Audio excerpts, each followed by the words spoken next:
Acompanha comigo, Jonas, capítulo 1, versículo 1, o tema da minha mensagem hoje é juízo e misericórdia. Diz assim: a palavra do Senhor veio a Jonas, filho de Amitai.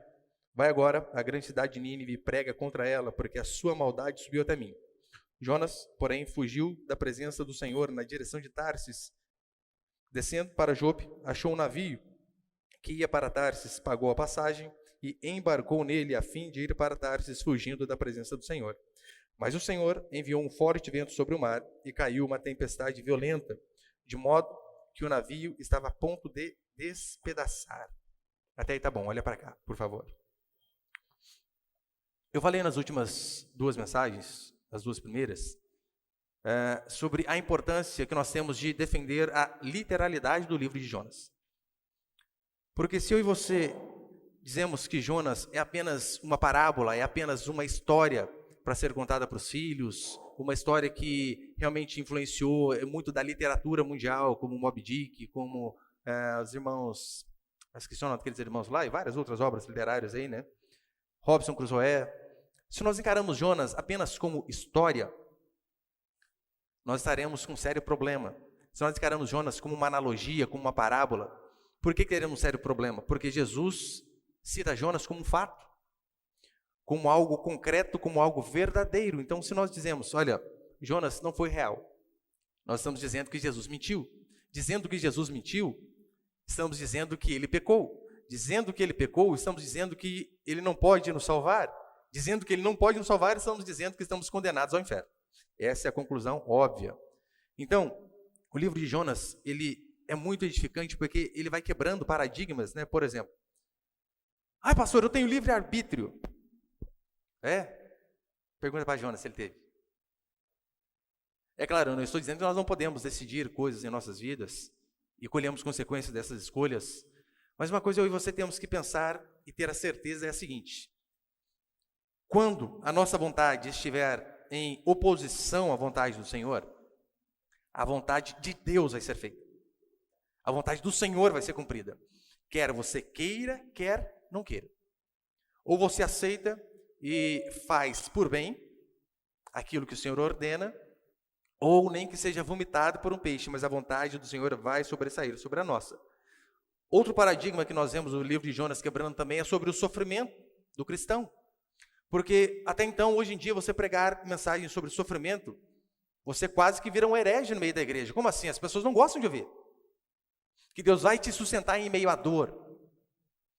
Eu falava com os irmãos do pequeno grupo essa semana, né? Nós estamos na iminência aí, talvez, das eleições mais importantes do nosso país. E eu disse a eles, olha, nós temos que fazer tudo o que estiver ao nosso alcance para que essa quadrilha de criminosos não volte ao poder. Mas pode ser que haja fraude, pode ser que o povo escolha, pode ser que de novo nós tenhamos aquele governo que saqueou o Brasil durante tantos anos e que tem levado tantos e tantos à miséria, não apenas em nosso país, América Latina, América do Sul e tantos outros lugares. Então minha irmã disse assim para mim, pastor, se acontecer o caso do outro ganhar, não seria uma boa ideia mudar de país? Se você quiser, você vai, eu não tenho dinheiro para isso, né? Eu vou ficar aqui, vou aguentar o tranco. Eu ainda disse assim, ainda que o pior aconteça, ainda que seja de forma fraudulenta, ainda que nós daqui a um ano, Deus queira que não, mas daqui a um ano que nós estejamos comendo nossos pets, como a Venezuela. Deus não deixa de ser Deus por conta disso. Deus continua governando de forma absoluta e nada foge do seu controle. Por quê? Porque diversas vezes nós vemos na Escritura o Senhor levantando reis ímpios para subjugar o seu povo por conta do pecado. Então, de todas as formas, Deus está no controle e a gente pode ficar tranquilo. E nós vemos aqui Jonas quebrando esse paradigma, que sim, filhas de Deus também sofrem. Às vezes pela escolha de outro, nós podemos sofrer. Nós vemos Jonas aqui sofrendo, porque hoje em dia é quase que, como eu disse, uma heresia, vocês dizer assim, olha, filhos de Deus podem passar por vales áridos, por desertos. Se você fala isso, você é repreendido na igreja, está repreendido em nome de Jesus. Não aceitamos. E as pessoas dizem, não aceite. Como assim? O problema da teologia de muitos é que eles determinam algo que eles não têm capacidade de determinar. Eu já vi pessoas dizendo isso, olha, o dia que você estiver na prova, né, determina a vitória. decrete a vitória. E, meu irmão, quem somos nós para determinar alguma coisa? Ninguém. O que nós devemos fazer é suplicar a Deus por graça e misericórdia para que Ele venha ter compaixão de nós. Esse é o caminho mais bíblico, esse é o caminho que nós vemos aqui. Apenas súplicas. Então o livro de Jonas, ele consegue juntar coisas aparentemente antagônicas, né? Nós vemos ele juntando punição com cuidado. Sim, ele pune o seu profeta e cuida do seu profeta. Nós vemos ele juntando juízo e amor, porque as pessoas pensam que essas coisas são distintas, né? Uma coisa é o juízo, outra coisa é o amor. Não, são características do mesmo Deus. Do mesmo. Não podemos aceitar um Deus apenas de um lado. É por isso que em Deuteronômio ele vai dizer assim: eu mato e eu faço viver, eu firo e eu saro. Ou seja, todas as coisas estão debaixo do meu controle. E com base nisso, eu quero passar alguns princípios aqui. Põe o primeiro ali, por favor. A primeira coisa que nós vemos aqui no início do livro de Jonas é o juízo e o cuidado de Deus. Veja, muitos dizem assim, olha, o simples fato de um peixe estar ali praticamente na porta do barco esperando Jonas apenas ser lançado para fora, aquilo foi um livramento. Deus livrou o profeta através daquele peixe. Isso é verdade? Claro que é. Sim. Mas antes de ser um livramento, aquele peixe foi juízo de Deus sobre um profeta rebelde. Foi juízo de Deus sobre Jonas. Porque você lembra? O povo estava ali orando, os ímpios orando, buscando o Deus deles. E Jonas estava fazendo o quê? Estava lá no porão. Não queria nem saber de orar. E então, depois que a tempestade vem, depois que o peixe o engole, no capítulo 2, ele vai dizer assim: na minha angústia, orei ao Senhor. Ou seja, o peixe veio para trazer angústia em primeiro lugar. Livrou Jonas da morte? Óbvio que sim, mas trouxe angústia. Além do mais, veja, todos esperavam que o homem de Deus orasse, não orou. Aí então, veio uma tempestade por conta dele. Olha o tanto de desgraça que começa a vir por conta de desobediência.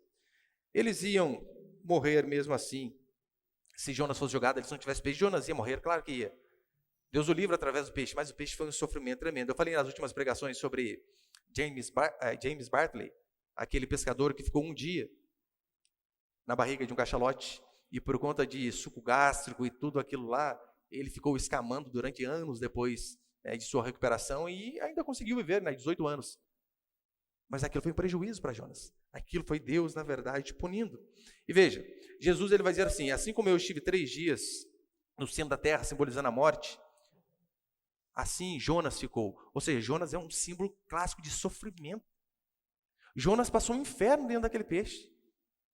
Eu sei que às vezes você tem na mente aquilo que eu tive durante anos, né? Porque por conta de desenhinhos lá da infância, eu via Jonas quase que fazendo fogueirinha dentro do ventre do peixe lá, e tranquilinho. Não, óbvio que não. Sofrimento em cima de sofrimento. Sozinho, sem ninguém, na escuridão. Eu vi um documentário uma vez sobre presos que eram muito rebeldes demais, até entre os rebeldes. Eles eram colocados em solitárias e às vezes ficavam lá por 40 dias, num quartinho de 1 metro quadrado, apenas com um feixe da luz do sol, onde o pessoal ali da carceragem passava comida e retirava comida. 40 dias nessa desgrama. Os 3 dias de Jonas foi muito pior. Oh, com certeza muito pior. Solidão, tempestade, inferno são destinos daqueles que fogem de Deus. Daqueles que fogem do que Deus ordenou. E veja como que Jonas foi rebelde proposital. Foi de propósito. Deus diz assim, olha, profeta, eu quero que você vá para Nínive. Diz a Escritura que ele desce, paga a passagem. Percebeu que as pessoas estão dispostas a pagar para não fazer a vontade de Deus?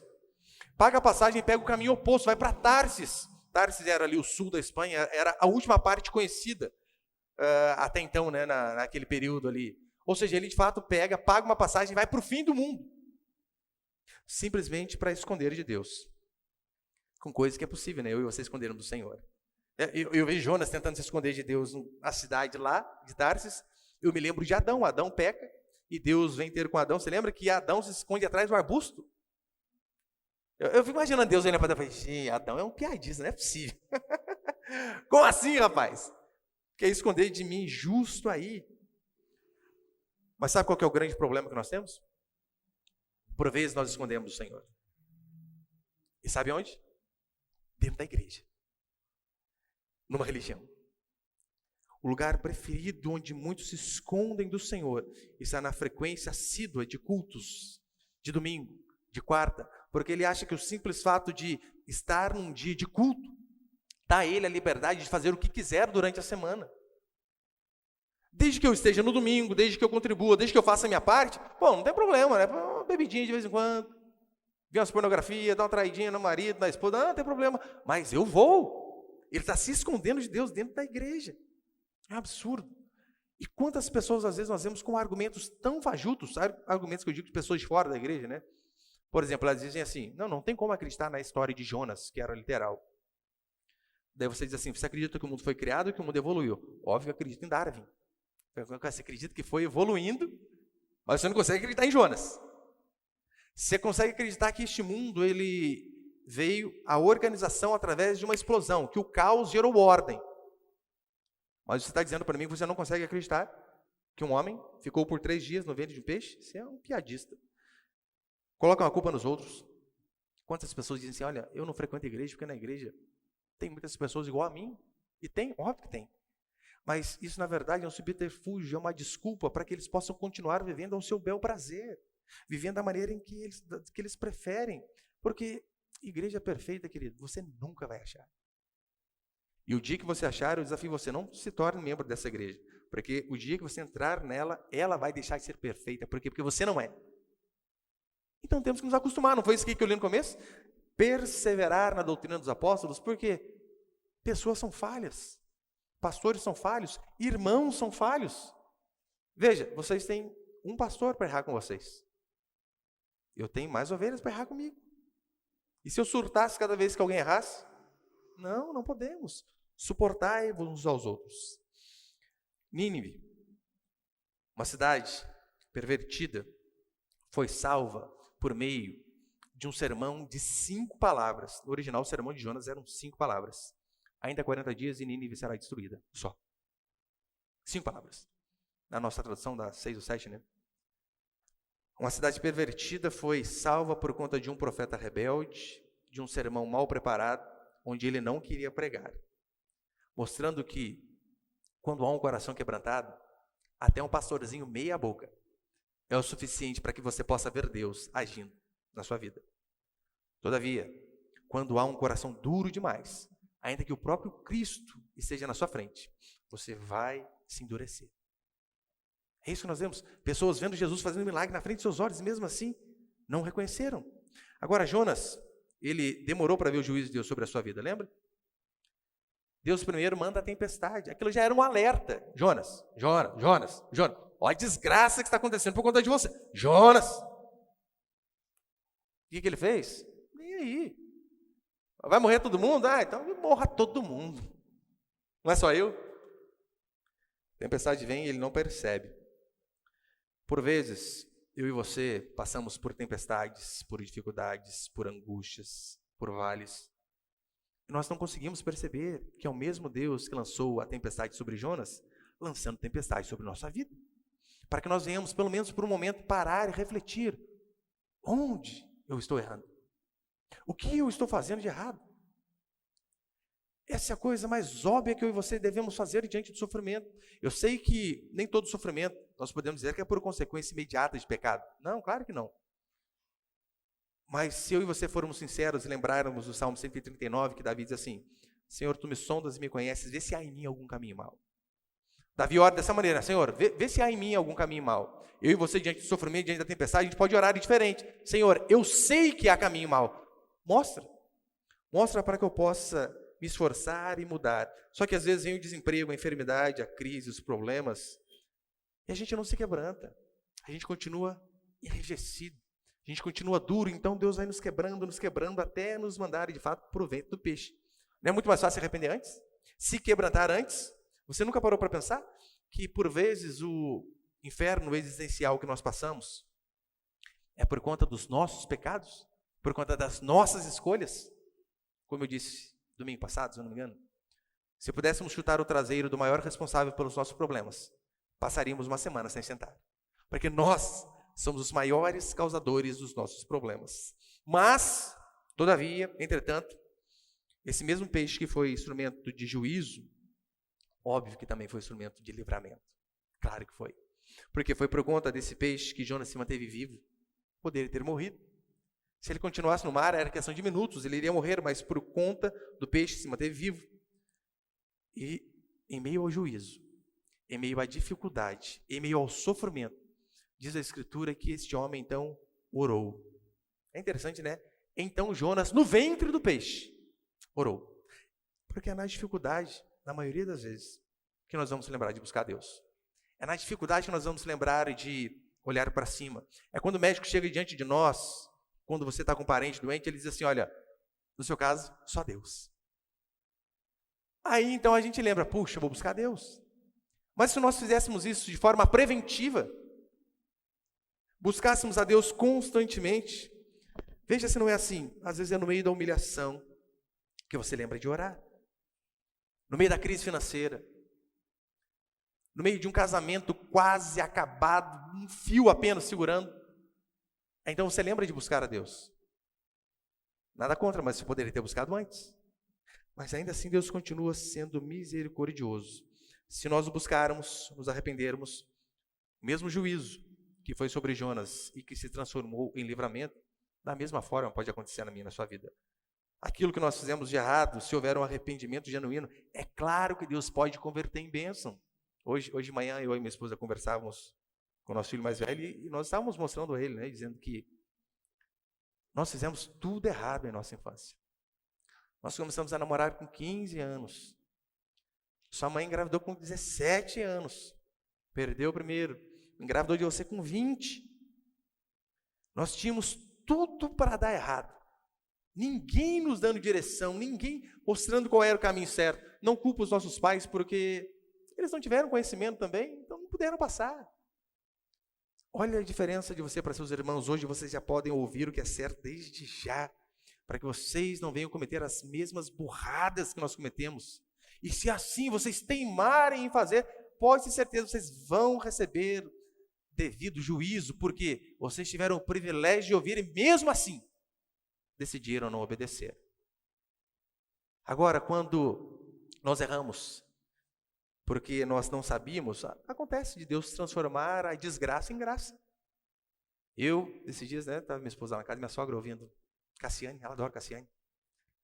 Eu percebi que meu filhinho menor fica tão calmo quando ouve música de corinho de fogo. Que coisa! E eu detestava esse tipo de coisa. A gente construiu a nossa casa ouvindo essas músicas e eu vim injuriado. Mas olha como que Deus usou uma situação totalmente adversa para que hoje eu pudesse estar aqui. Eu nunca me via como convertido. Jamais. Minha esposa fala, vamos para a igreja. Eu falei, nunca. Esquece. Então, se há de fato um arrependimento, um quebrantamento, Deus com toda certeza pode transformar a desgraça em graça. Várias vezes eu e você precisamos passar por essa experiência de Jonas. De sofrimento, de angústia, de solidão, de desespero. Sabe por quê? É nessa situação que nós vamos conseguir lembrar de Deus. E às vezes todas essas coisas acontecem para que nós venhamos a perder a esperança no dinheiro, nas pessoas, nos bens e olhar apenas para o Senhor. É tão certo que em 2 Coríntios, olha o que Paulo diz. 2 Coríntios, capítulo 1, versículo 8 e 9. Porque não queremos, irmãos, que ignoreis a natureza da tribulação que nos sobreveio na Ásia, porquanto foi acima das nossas forças, a ponto de desesperarmos até da própria vida. Contudo, já em nós mesmos tínhamos a sentença de morte, para que não confiemos em nós, e sim no Deus que ressuscita mortos. Paulo, ele estava passando por um naufrágio, a ponto do apóstolo dizer assim, acabou, já é, não há esperança, vamos morrer, essa é a certeza que nós temos. Então ele diz, Deus nos conduziu a isso, para que nós pudéssemos ter a esperança apenas nele, apenas no Deus que ressuscita mortos. E segundo e último princípio, põe ali, por favor.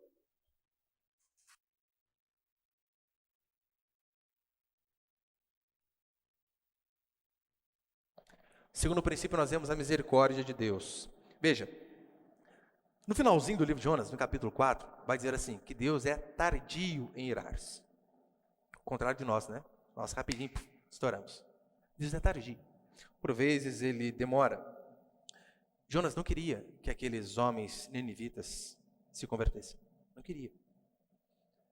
Tudo que um pastor sonha na vida é pregar e ver gente se convertendo.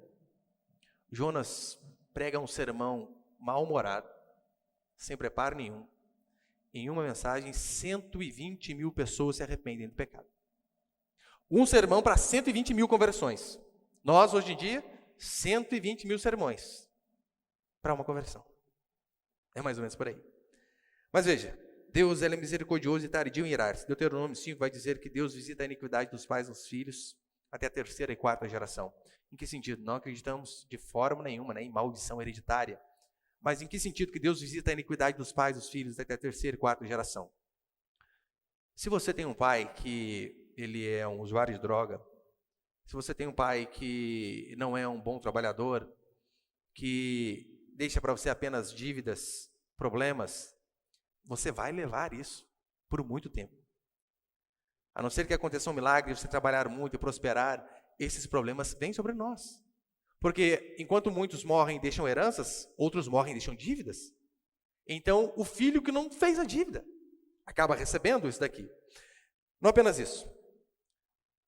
Do mesmo jeito que ele diz que Deus, ele visita a iniquidade dos pais e dos filhos até a terceira e quarta geração, ele diz que a sua misericórdia dura até 1000 gerações. Ou seja, Deus é justo para com aquele que erra, mas é infinitamente mais misericordioso quando há arrependimento. No Salmo 30 diz assim, olha, a ira do Senhor não passa de um momento, mas o seu favor dura a vida inteira. Deus se ira? Sim. Deus pune? É o que ele está fazendo com Jonas. Mas desde que há arrependimento, nem que seja lá na sarjeta do ventre do peixe, a transformação e a misericórdia do Senhor. Acho que há 2 domingos eu preguei sobre o filho pródigo. O filho pródigo é um Jonas. Exatamente. Alguém que estava bem na casa do pai e ainda assim deseja o mal para o pai, porque quando ele pede a sua parte da herança, ele está dizendo isso. Não, morra, quero que o senhor morra.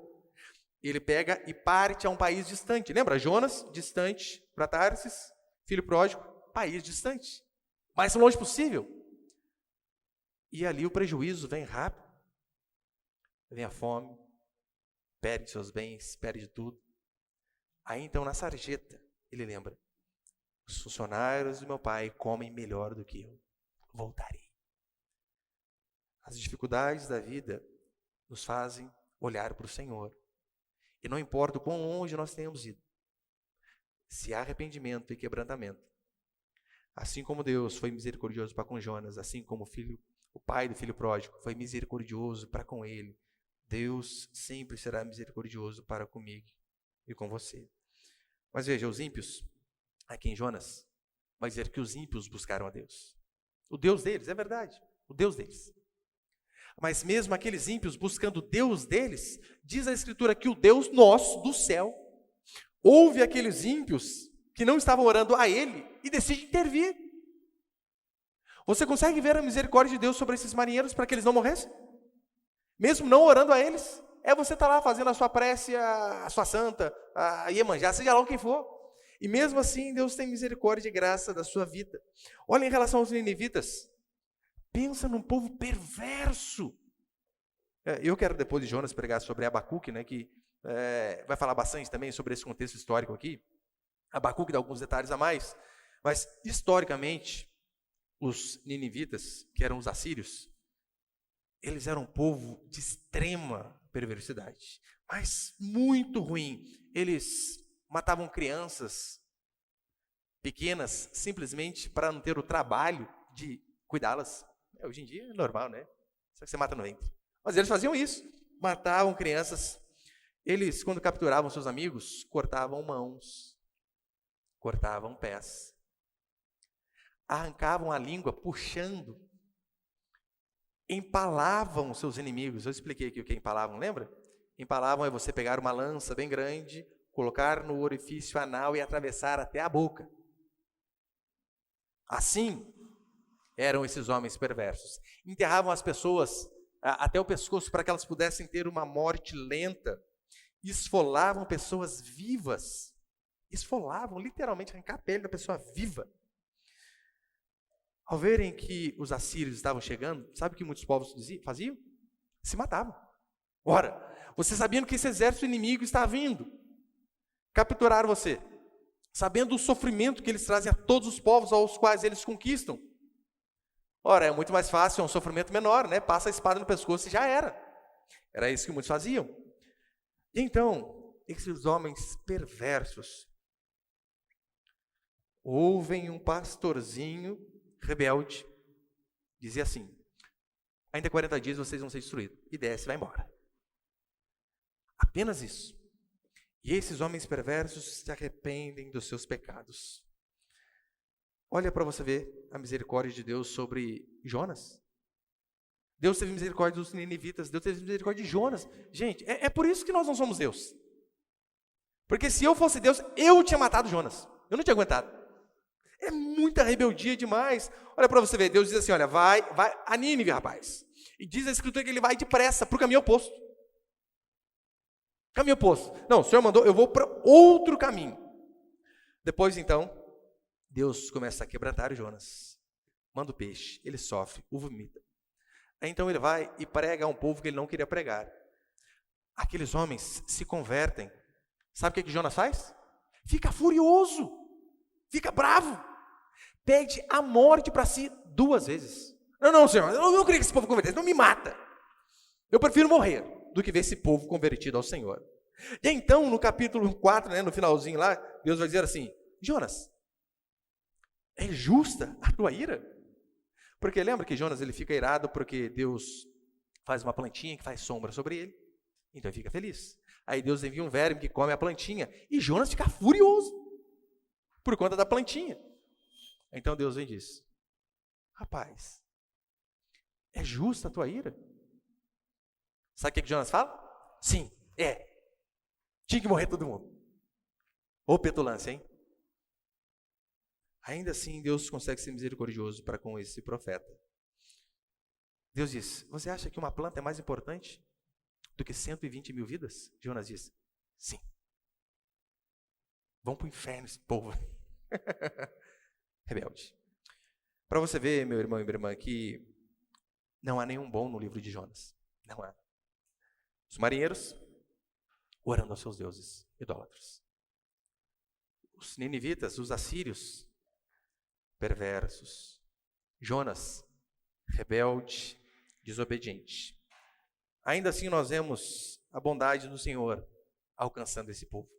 Eu não sei quanto a você, mas eu lembro o dia que a bondade de Deus me alcançou sem eu merecer coisa alguma. Não, eu nunca fui como esses assírios aqui não. Perdidão, não. Ah, mas o tanto que eu me achava bom era demais. Nunca, eu falei com os irmãos, nunca dei trabalho para os meus pais, nunca usei droga, sempre fui um filho obediente, e casei com a minha primeira namorada. Ah, mas ainda assim, pensa num orgulho que fazia eu me achar a última bolacha do pacote.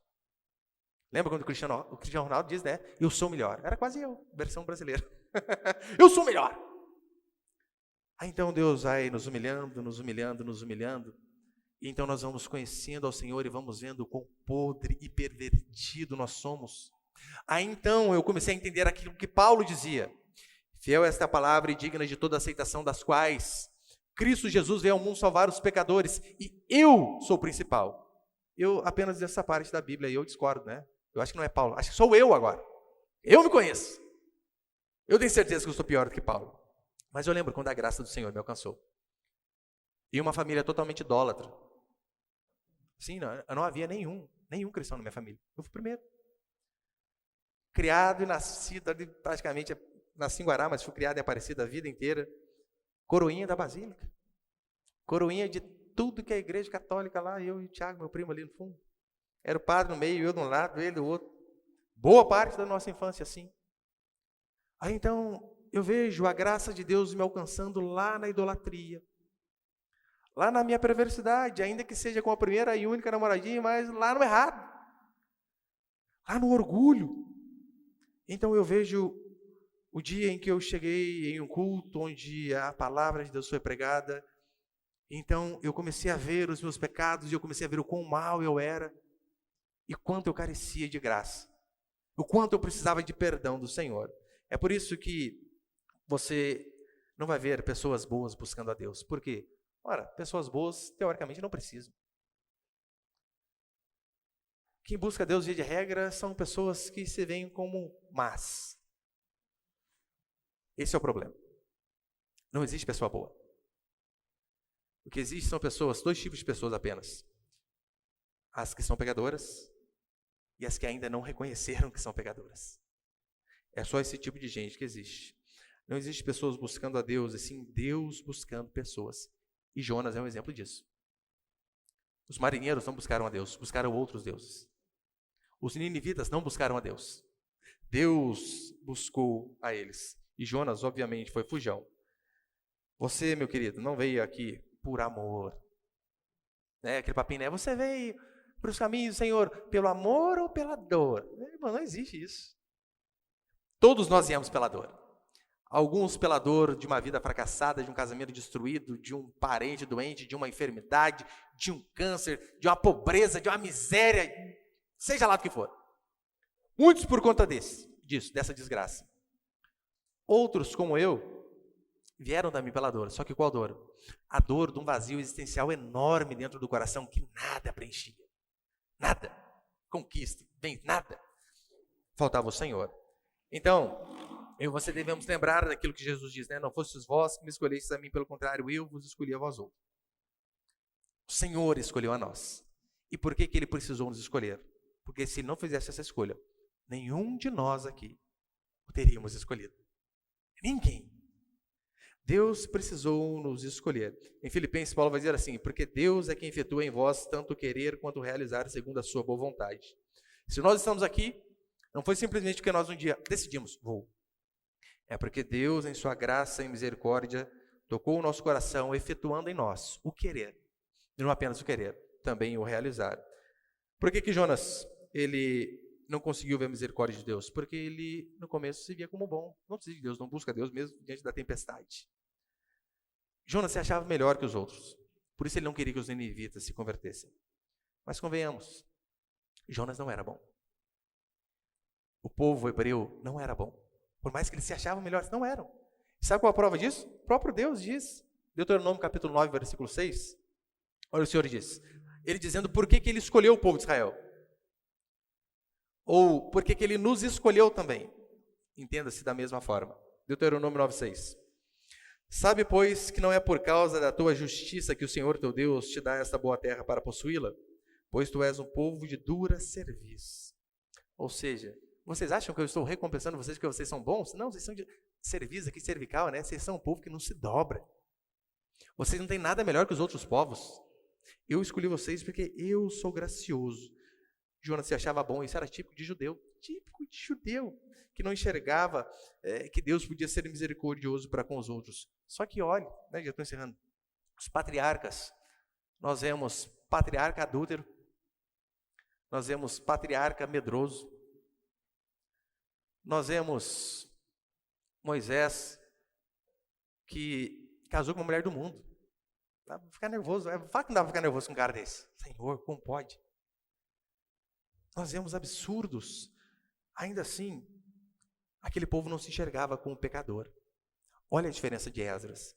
Diz a Escritura que mulheres estão sendo estupradas, mortas, fome, miséria, desgraça. Na época de Esdras, a fome era tão grande que uma mãe chegava para outra mãe e dizia assim, vamos comer o meu filho no almoço e o seu na janta? Fato. Você acha que há muitos venezuelanos comerem cachorros, pets? A fome que era tão grande que eles comiam crianças. Crianças. Então, diante de tanta desgraça, sabe como que Esdras ora?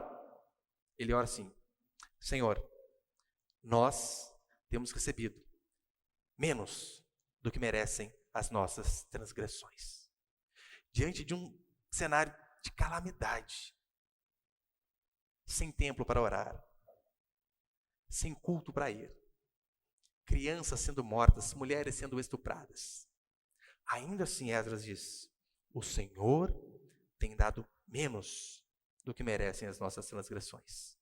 Por quê? Porque Esdras de fato sabia aquilo que ele merecia.